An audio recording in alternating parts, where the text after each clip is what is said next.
que ela dispensa comentários, né? Dispensa qualquer tipo de apresentação. Aliás, ela aqui é a luz, né, dessa mesa. Né? E a professora Merielba vai trazer um tema que ele parece antigo, mas ele parece que ele, de tempos em tempos, ele vai sendo ressuscitado. Quando querem matá-lo, ele vem e ressuscita. Que é o das sanções políticas e a jurisprudência do Supremo Tribunal Federal. Professora Merielba, tem a palavra. Boa tarde a todos e a todas. É um prazer enorme estar aqui com vocês, não é? Parabenizar Marcelo por mais esse evento tão pertinente, atual. Cumprimentar a todos na figura da nossa querida professora Ariane, né? Sempre tão maravilhosa.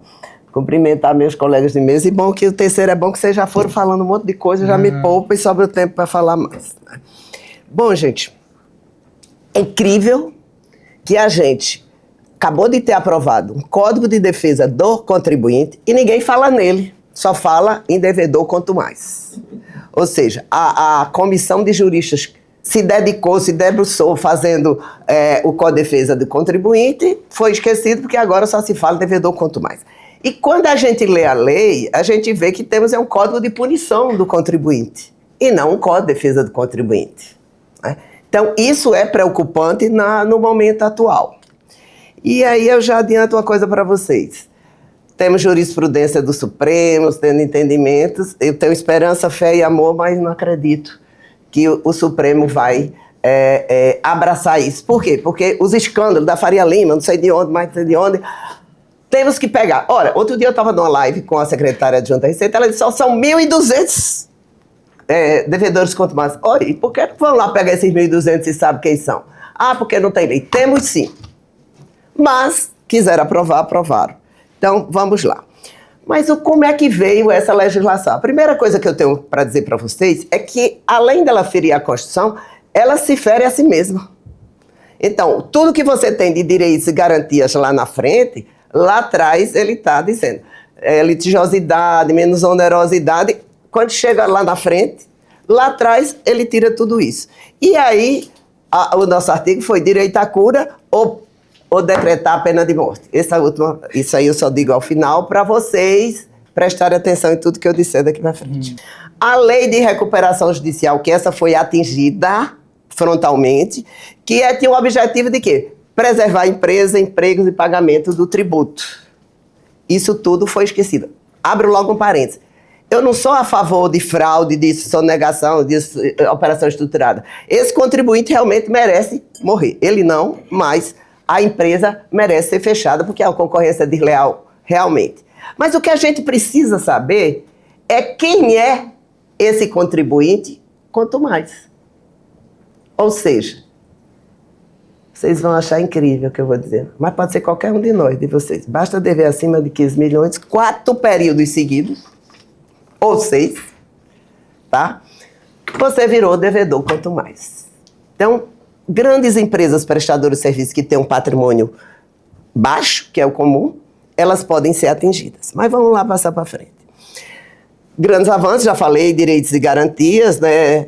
Sanções, uma das coisas que diz evitar litígio, mas o que mais temos visto desde janeiro e fevereiro, graças a Deus para os advogados, são litígios. É mandado de segurança, ADI, hoje mesmo a OAB entrou também contra essa lei por conta da recuperação judicial, né?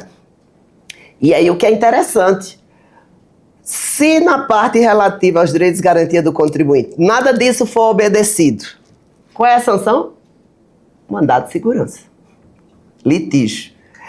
E se o contribuinte não cumprir? Tem as sanções. Então, a primeira diferença que você vê entre o tratamento da própria lei. Muito bem. Claro que tem que separar os inadimplentes dos sonegadores e fraudadores. Mas a lei não fez isso. Qualquer um, volto a dizer, pode ser. Né? Tem lá o devedor, quanto mais, tem os bons pacadores, cooperativo, e engraçado, eu estava semana passada na feira, disse, cooperativo não é só o contribuinte cooperar com a fazenda, não, ela também tem que cooperar com o contribuinte. Né? Mas apareceu, Confia Sintonia, que foi já um grande avanço, eu não vou negar que tem grandes avanços, né? Deveres da administração, e vem reduzir litigiosidade, menor onerosidade, etc., presumir boa-fé. Aí você vê que isso aqui está contrariado lá a partir do artigo 11, né? Possibilitar a autorregularização, que a gente vai ver que não existe. Se o cara não quiser pagar, dizer, pelo amor de Deus, deixa eu pagar. Agora é tarde. Você pode pagar, mas o crime não vai extinguir a punibilidade. Então veja até onde chega. Que realmente quer haver uma punição pessoal, que eu digo, o fraudador, os caras lá das operações, das bebidas, dos cigarros, você quer que tem mais lá, desde que provado, tem que ser atingido. Mas aqui virou para qualquer um, né? E utilizar preferencialmente formas alternativas de resolução. Você vai ver que esse cara não vai poder fazer transação. E o Confia diz previsibilidade e segurança jurídica. Quem adivinhou que lucro presumido ia ser tributado antes do dia 30 de dezembro, pode jogar na Mega Sena. Porque o que mais a gente vê é não previsibilidade. Aí vem direitos do contribuinte, assim, isso aqui eu aproveitei de slide de outra palestra, mas eu trouxe para chamar a atenção de vocês, né? Prescreve deveres dos contribuintes, e aí começa. Inadimplência substancial, que o Guilherme falou muito bem, só que 15 milhões, mais de 100% do patrimônio, reiterada, 4 períodos do mesmo ano, ou 6, e injustificada. Como é que eu justifico que eu não sou? Eu digo, olha, teve uma calamidade pública, Covid, Deus me livre que tenha outra para precisar justificar. E a apuração de resultado negativo no exercício. Então aqui já limita o campo do que você vai defender, para se justificar que você não é quanto mais. Entendeu? Então não adianta dizer, eu sou da área da cana, esse ano não foi safra, estou devendo até a alma, e no final do ano, eu não sei qual é a época da safra, no final do ano, quando tiver safra, eu pago. Não, 4 períodos ou 6 alternados. Então você vê a gravidade. E sabe o que é interessante? Profissionais e contribuintes não tomaram consciência da amplitude disso aqui. Quando entra lá um cara no meu escritório e diz, você vai ser devedor quanto mais. Que história é essa toda? Você leu a lei? Não, então vou logo dizer. Ele fica achando que é papo de advogado, querendo ganhar o cliente. Não, eu estou querendo alertar, ou comigo ou com outro profissional, ele vai poder ser enquadrado, né? Agora prestem atenção. Devedor quanto mais exige um procedimento. Tem que ser previamente notificado, tem que ser indicação dos créditos, fundamentação das decisões, 30 dias para a defesa, para aí sim é que ele ser declarado devedor quanto mais, e aí sim aplicar as penas. Então, nesse período, corram, mas corram porque ainda dá tempo. Não sei se dá tempo, porque, por exemplo, tem casos de transação que elas não são aceitas exatamente porque, não, você fez isso, fez aquilo outro. Mas vamos lá. Eu estou lendo aqui. E por que eu estou chamando a atenção? Porque recentemente tivemos um grande pedido de falência da Vitor Hugo, não é meu cliente, infelizmente, tá certo? Mas, baseado, sabe em quê? Que existe a proposta de lei de devedor quanto mais, porque foi em dezembro e isso aqui só foi aprovado em janeiro. Certo? E aqui eu queria chamar a atenção um outro ponto aqui que os colegas falaram, e aí instigando a mesa aqui, tá certo? Doutor Marcelo, que também agora está todo estudante lá de Cincinnati, né? Ou de Chico. Veja só, os estados que não têm lei, já pode aplicar essa daqui? Não. Por que não? Porque lá diz, se não for aprovada dentro de um ano, é essa lei, né? Então, só depois de um ano, se ele não aprovar. Então tem que correr para aprovar. E os que já têm? A lei deles vale? Não, não vale. Pronto, o doutor Igor já confirmou aqui comigo, agora eu estou certíssimo, porque qualquer coisa, o doutor Igor também pensa assim. Então veja, quem já tinha aprovado a lei não pode aplicar mais devedor quanto mais a partir dessa lei complementar. Porque ela trouxe os requisitos, mesmo que... Agora veja, gente, eu abro outro espaço aqui. Eu digo que isso é um excelente argumento, eu digo que isso... Eu tenho sérias dúvidas se depois o Supremo vai acatar meus argumentos, tá? Mas se nós temos uma ordem jurídica séria, segurança jurídica, todas aquelas coisas que a gente que estudou na faculdade, antes de rasgar o diploma, vocês tentam. Porque o que é que acontece?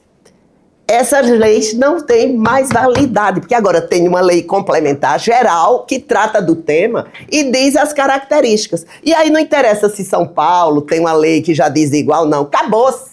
Para mim, acabou a vigência. Não sei se os colegas aqui acham, se eu estou sendo radical, porque... Tiveram validade um dia? digamos que até sim, mas perderam, né? Porque o pessoal disse que eu sou terrorista. Não, eu não sou terrorista, porque... Deixa eu abrir um parênteses. eu estou de alma lavada, enxaguada, ensaboada, secadinha. Por quê? Porque eu falei tanto da reforma tributária, aí o pessoal, ela é terrorista, é isso, aquilo. E agora eu estou vendo os autores da reforma falarem mal da reforma. Tanto é que agora eu pesquiso assim, tu eras antes a favor ou contra? Aí quando ele diz, era a favor, disse, continua. Não, veja só, a ideia era essa. Meu filho, ideia está escrita, agora é lei. Voltando para o nosso tema aqui, então veja, eu acho que as leis estaduais, meu sócio que escreveu comigo o artigo, ficou debatendo lá comigo, eu disse, meu filho, bota aí que eu penso diferente de você. Porque a gente está fazendo o artigo junto, não significa. Mas as leis, para mim, perderam a validade, vigência, tudo que tem direito, essas coisas lá do coisa, né? Então veja, sem esse procedimento, não pode ser acusado de devedor quanto mais. Fica aí a sugestão de você pesquisar lá em Cincinnati, tá? E aí o que é que acontece? Julgamento, em última instância, delegado da Receita Federal de Julgamento. Ou seja, ele não segue o processo do lado do 70235. Muito bem. Quais as penalidades? Terríveis. Inscrição baixada, impede de fruir benefícios, não poderá utilizar prejuízo, não poderá participar da licitação, não poderá propor recuperação judicial. Ora, o cara deve, mas ele se arrependeu. Vai lá que é uma alma perdida que resolve se resgatar. Não tem como, porque ele não pode propor. Ora, se ele está devendo porque não podia pagar, ele também não vai poder pagar sem recuperação judicial. E o que é pior, se ele tiver na recuperação, pode convolar em falência. Então, vamos lá para frente. Não poderá fazer transação. Então, estou impedindo dele se regularizar. Então, por isso que eu digo, não está casando a lei com a própria lei. Não vou nem longe com a Constituição. Vou ficar aqui mesmo, lei com a própria lei. Tá? Então, vamos lá. Veja, não sou contra, volto a dizer, para não achar que eu estou pregando, defendendo a fraude. Não defenda a fraude, não defenda operações estruturadas para sonegação, essas coisas que a gente vê por aí. Esses merecem sim ser aplicados. Mas não tem nenhuma referência que só se aplica a eles, aplica para todo mundo. Né? Incluído o nome no CADIM, processo submetido ao rito da Lei 13.988, que é aquela lá da transação, portaria sei das quantas, julgamento da DRJ e recurso hierárquico da 9.774. Não vai para julgamento administrativo e aí já é declarado devedor quanto mais. Muito bem. Extingue o devedor quanto mais se paga os débitos. Como? Sem transação, sem recuperação. Mas digamos que o cara tenha mandado um monte de dinheiro lá para fora do Brasil, esteja cheio dos dinheiro e resolva pagar. Ela ali, seu cliente tem esse dinheiro, que você balançou a cabeça assim, não, mas se tiver eu aconselho a pagar, porque o pior de tudo vem aqui. Não extingue a punibilidade. Aí veja, expressamente, está lá no final e as pessoas não prestaram atenção, do Código Penal, não extingue a punibilidade lá do 49, lá do Código Penal, 337A, e aí depois vocês vão olhar que eu tenho um tempo aqui. 9249, o artigo 34, que foi objeto de celeuma imensa, ou seja, se ele paga antes da denúncia, extingue a punibilidade. Nada disso adianta, certo? Ele vai ser considerado réu e prossegue o processo penal. E aí ele pode ser acusado a 9.430, 83, aí vem a 10.684, tudo isso é citado lá no final, dizendo que não se aplica ao devedor declarado quanto mais. Né? 11.941 também, né? E ninguém se atentou ao que tem na Lei Complementar 214. Lembra que antigamente tinha lavratura do auto de infração, tinha acusação de indício de fraude e representação fiscal para fins penais, que ficava parada até o processo administrativo terminar, porque se chegasse lá no final não fosse crime, que quem tem o poder de dizer se teve sonegação ou não é a administração tributária, aí sim a representação fiscal para o Ministério Público. Agora não, mas pela Lei Complementar 214, esse artigo 396, lavrou auto em 10 dias, vai direto para o Ministério Público. Ou seja, o devedor, quanto mais, já vai estar lá também com isso. Mas isso aqui se aplica a todo mundo, tá? Qualquer indício de fraude, etc., vai ser apurado criminalmente. Eu tenho até conseguido várias coisas com transação. Peraí, suspenda aqui, que o cara está parcelando, está pagando. Mas se for devedor, quanto mais, esse argumento também não vai prevalecer, tá? Então, o Supremo veda sanções políticas, súmula 70, 323, 547... ela dizia que não podia aplicar meios coercitivos para pagar imposto. é o correto, Estado Democrático, direito, liberdade, livre iniciativa, etc.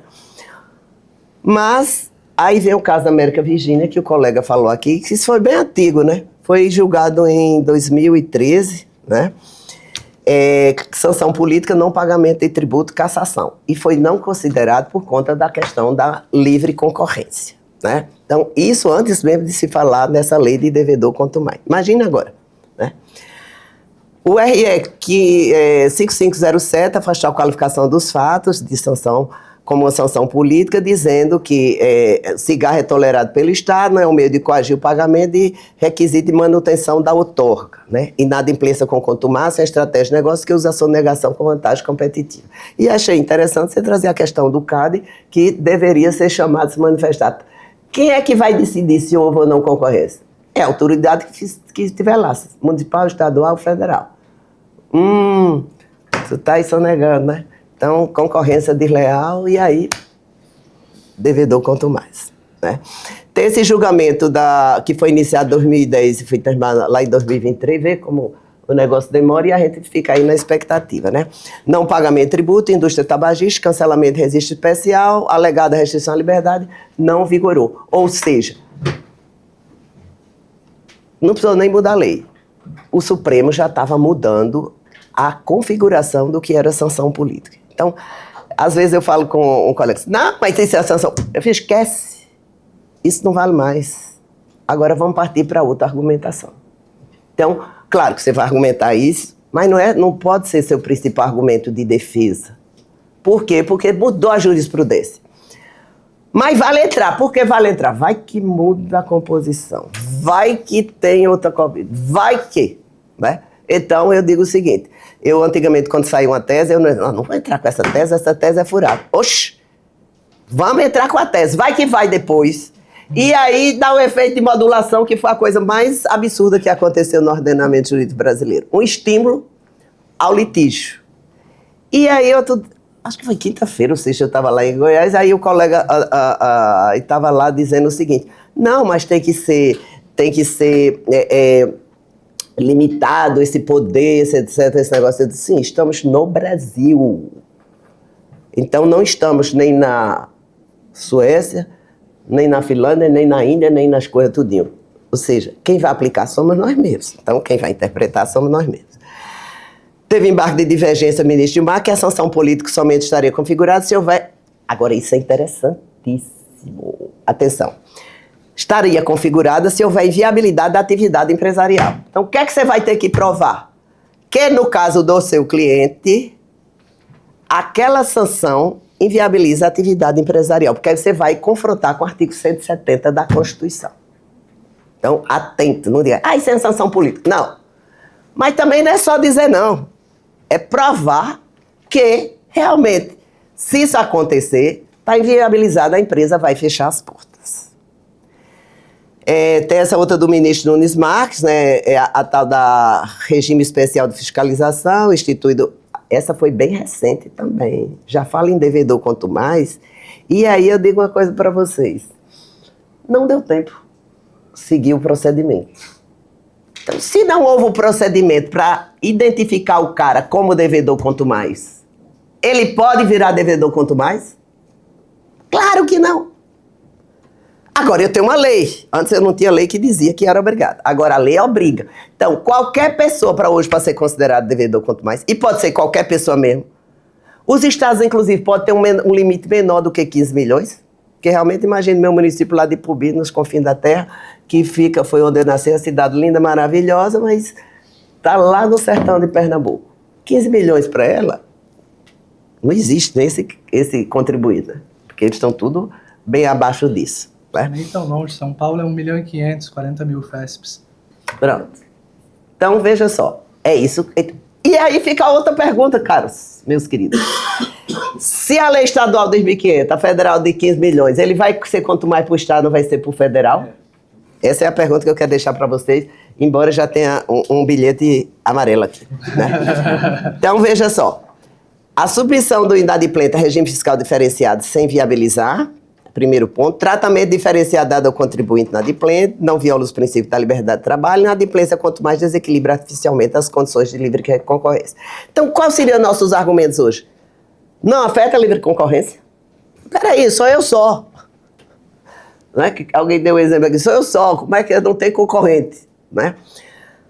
Isso aí vai viabilizar minha atividade de trabalho. Eu começaria logo dizendo o seguinte, tem 1.000 funcionários aqui que vão ficar tudo desempregados. Aí eu tenho um outro apelo, porque hoje a Fazenda faz a lei inconstitucional, arrecada, depois o Supremo, aí chega lá e diz, 200 bilhões de queda de arrecadação. Que queda de arrecadação? Né? Então, mas você vai viabilizar a atividade, vai emprego, vai uma série de outras coisas, né? Tem esse outro aí que a Fazenda acelerou bastante depois que o STJ disse que pode pedir falência. Claramente eu acho até que pode mesmo. Podia já, tá certo? Agora vamos ver como ela vai pedir essa falência e em que vai impactar, né? A OAB acaba de entrar contra o artigo 13 com a ADI, eu ainda não peguei o número dela, eu só vi a petição, né, que mandaram lá no grupo da OAB.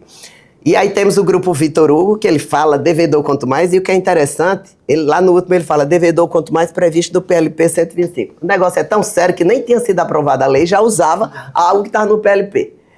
E veja, quando esse projeto de lei 125 foi lá para o Congresso, ele não tinha devedor quanto mais. Enxertaram lá no Congresso, e aí apareceu essa figura que deveria existir, como na versão inicial existia para fraude, era expresso fraude. No meio do caminho, não sei onde, cortaram o fraude e virou para qualquer um. Então, gente, alerta, porque não precisa ter fraude, não precisa ter sonegação, só precisa ser dever, 15 milhões, ou o valor do Estado, ser reiterada 4 períodos ou 6 por lado, e, no caso, injustificada, que só justifica se tiver calamidade. Eu mesmo estou com um caso bem interessante, que o cara está sendo dito, ou você faz a transação, entramos com o devedor quanto mais. Peraí, não, peraí. Porque você não tem suspensão da exigibilidade. E o danado que o direito do sujeito é bom. Eu tenho certeza que ele vai ganhar. Eu estou com a parte do processo, não estou com essa parte. Mas se você não transacionar, você vai ser enquadrado como devedor quanto mais. E eu estou lá para outro advogado, colega, vê se tu consegue aí essa suspensão de exigibilidade que resolveria o problema. Então você vê como tem que andar tudo muito alinhado. Aí também do grupo Vitor Hugo, falando no PLP 125, a empresa agora o chefe de pedido de falência por ser devedora quanto mais. Antes de existir a lei, antes de existir o procedimento que a lei prevê, e está lá. Vamos ver os próximos capítulos. E agora, o direito à cura ou decretar pena de morte, essa lei. Pena de morte. No caso de fraude, tem que haver pena de morte da empresa, ela precisa ser fechada, ela é nociva para a sociedade. Mas nesse caso, tá? Comprovada a fraude, não simples indício ou interpretações subjetivas.